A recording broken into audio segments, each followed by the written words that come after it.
मित्रों, आज भारतीय जनता पार्टी की संसदीय बोर्ड की बैठक आदरणीय प्रधानमंत्री श्री नरेंद्र मोदी जी की उपस्थिति में और सभी संसदीय बोर्ड के सदस्यों के बीच में हमारी आज बैठक हुई।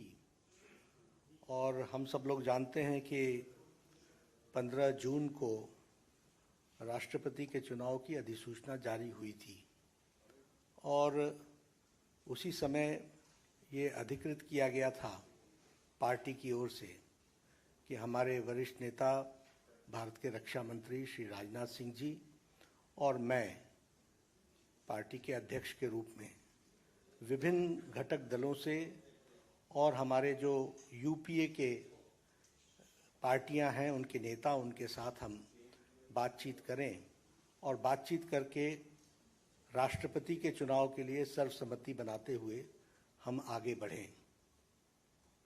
हमारे आदरणीय राजनाथ जी ने यूपीए के घटक दलों के नेताओं के साथ बातचीत की, कुछ के साथ उन्होंने बातचीत की, कुछ के साथ हमने बातचीत की।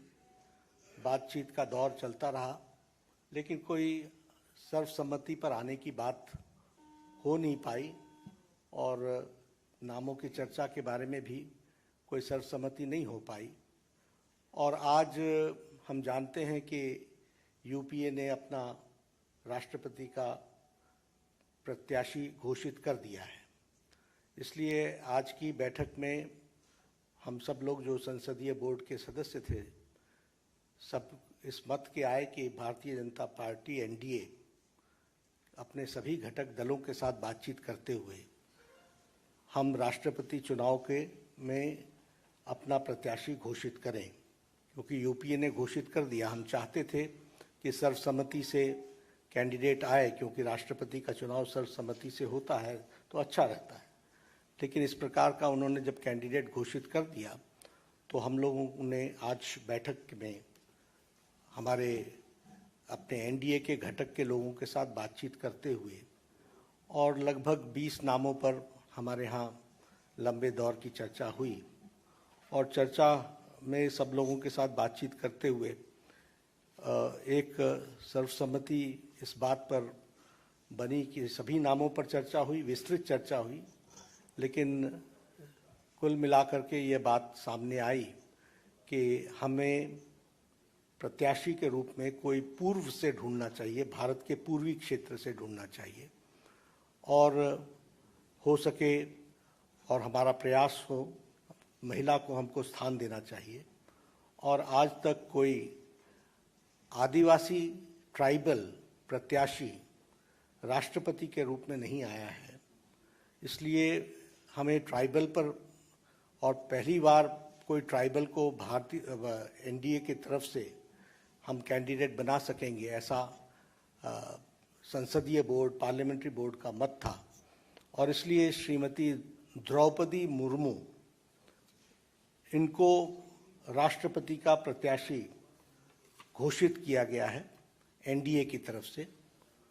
और हम सब जानते हैं कि श्रीमती द्रौपदी मुर्मू जैसे राधाकृष्णन जी शिक्षा से जुड़े हुए थे, सर्वपल्ली राधाकृष्णन राष्ट्रपति के रूप में, उसी प्रकार द्रौपदी जी का भी जीवन आजीवन शिक्षा से जुड़ा रहा और वो टीचर के रूप में, शिक्षक के रूप में उन्होंने अपना जीवन प्रारंभ किया। बाद में वो काउंसलर भी बनी और वाइस चेयरपर्सन रायरंगपुर की बनी और उसके बाद उन्होंने एक लंबा अरसा विधायक के रूप में देखा और विधायक के रूप में वो मंत्री बनने का भी उनको सौभाग्य मिला। उन्होंने सरकार में मंत्री के रूप में भी गवर्नमेंट ऑफ उड़ीसा में transport, commerce, animal husbandry ministry और फिशरीज मिनिस्ट्री को भी उन्होंने संभाला। और सबसे अच्छी बात यह भी रही कि उन्होंने Neelkanth award for best MLA 2007 का वह भी उन्होंने अर्जित किया, उनको मिला। और बाद में वो 2015 से लेकर 2021 तक झारखंड स्टेट की गवर्नर रहीं। तो इस तरीके से उनका राजनीतिक जीवन रहा है। एक बहुत ही संवेदनशील महिला नेत्री, जिन्होंने शिक्षा से अपने आप को जोड़ करके जीवन में आगे बढ़े और जो जिम्मेवारियां उनको दी गई उन्होंने बहुत उत्तम तरीके से उसको निभाया है। इसलिए एनडीए ने और एनडीए के सभी घटक दलों के साथ बातचीत होते हुए आज संसदीय बोर्ड ने श्रीमती द्रौपदी मुर्मू को अपना राष्ट्रपति के कैंडिडेट के रूप में घोषित किया है। बाकी जानकारियां और डिटेल हम देंगे, उनका बायोडाटा आपको अटैच कर दिया जाएगा। यही घोषणा मुझे करनी थी। तो ये भी सब डिटेल्स वर्कआउट होगा, हम लोग उसके दृष्टि से चर्चा करेंगे, लेकिन घोषणा हुई है। यह मैं कहना। बहुत बहुत धन्यवाद।